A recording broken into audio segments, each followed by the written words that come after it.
you don't mind the different setup, I am in the process of seeing the folks for vacation, so I don't have my laptop here, which subsequently links my phone as the camera to the separate microphone. So if the audio is a little bit, seems like it's far away, then that's why. But anyways, one thing I want to talk about, just something fun. I saw the recent trailer for the next Superman movie, which is causing quite the stir online right now. I wanted to offer my perspective on it.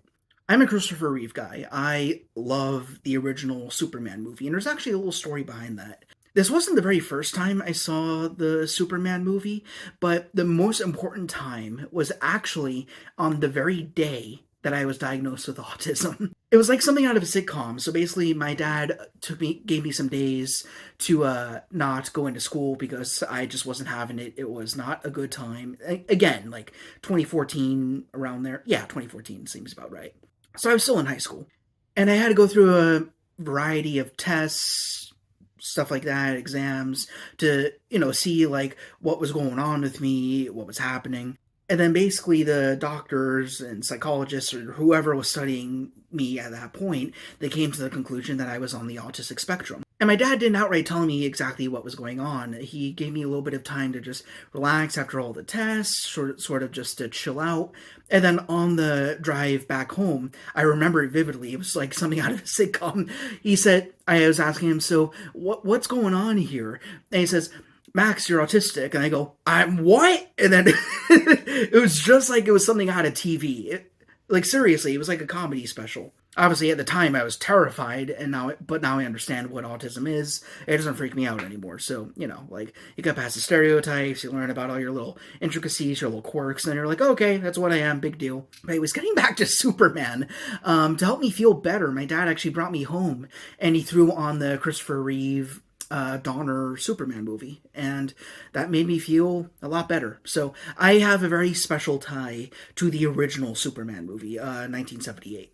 That being said, I wouldn't say that the future of Superman has been diminishing returns necessarily, because I think it's kind of special that we have three different Supermen. We have Reeve, then we had Cavill, now we're getting Cornsweat, right? Then when you look at the three movies, well, rather, two movies and a trailer, because we haven't seen the new movie yet that comes out in summer of next year, which should be very soon. I mean, 2025, right? And we're on the cusp of New Year's Day. The really neat thing about the Supermen is all of them represent something different about the mythos. First, you have Christopher Reeve Superman, again, my favorite, unbeatable. I mean, just based on my life story and my preferences, he's my favorite Superman, and in my opinion, the best casting for a comic book character in all of cinema.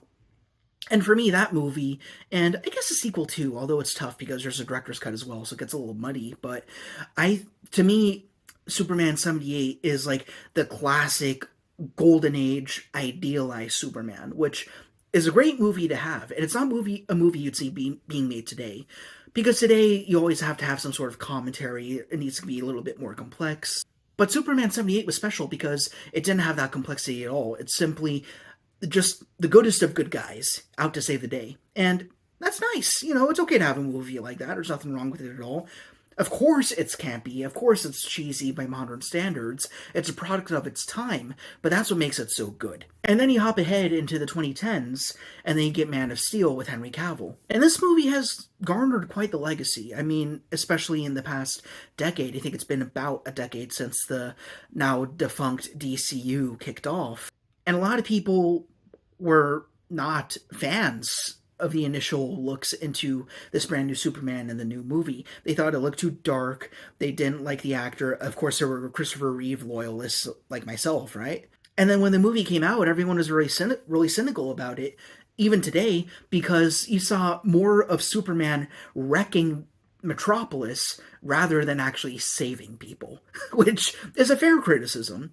But at the same time, you could think of the whole movie itself as a critique on superheroes as a concept. Like, you look at Christopher Reeve, he's saving cats from trees, he's saving little girls, he's defeating Lex Luthor and all that, he's doing all the good guy stuff. But there comes a point when you have, like, galactic level threats, or individuals who possess the same level of power, aka Zod, for example, in Man of Steel, and it's not going to be so easy to run the cut and dry path of being a hero.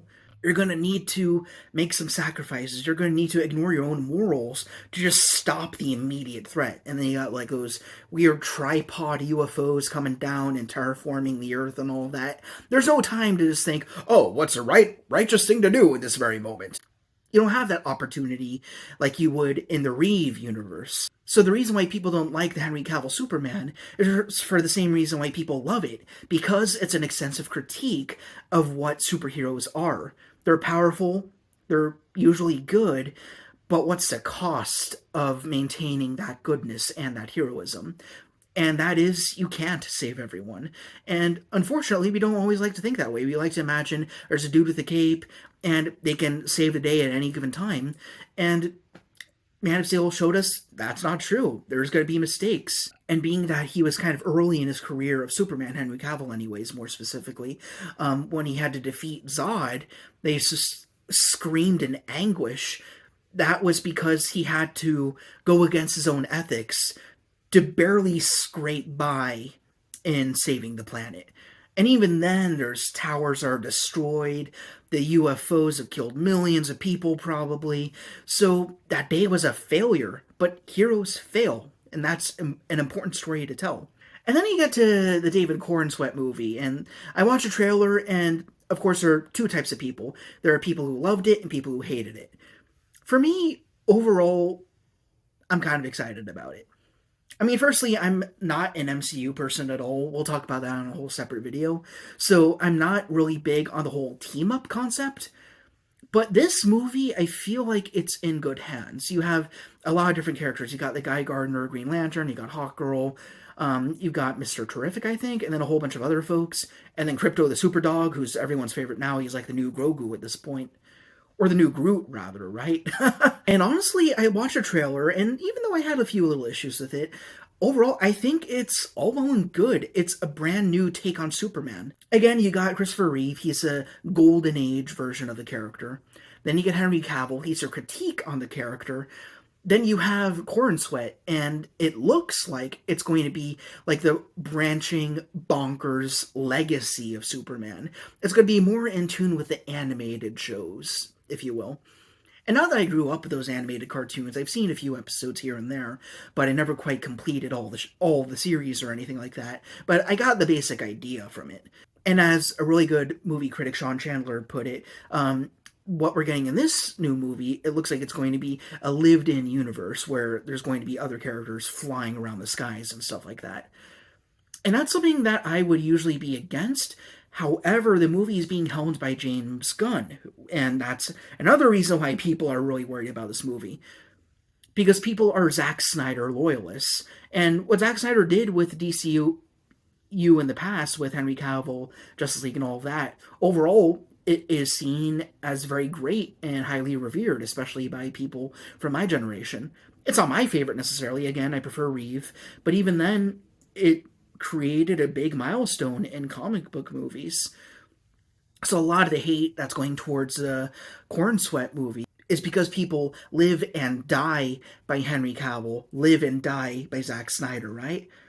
But for me, I'm open to a new interpretation. Like, this one's going to feel more like a zany, cheesy comedy. It's going to be kind of a mix of different things. So it's going to be a mix of animated, it's going to be a mix of Reeve, because you heard the theme in the trailer itself. So it's going to be quite the combination. But again, going back to James Gunn, he has a good track record of pulling off the team-up type comic book movie. Like, he did a really good job at Guardians of the Galaxy. While not my favorite, I do still enjoy those movies, even though I still haven't seen the third one for some reason. And he also did the new Suicide Squad movie, which is an actual favorite of mine. I do think it is a very concrete movie, where every character gets their due, gets their attention, and you get to care about them and learn about them, right?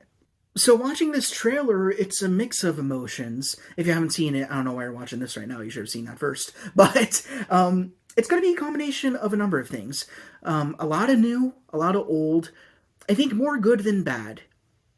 But we're just going to have to see.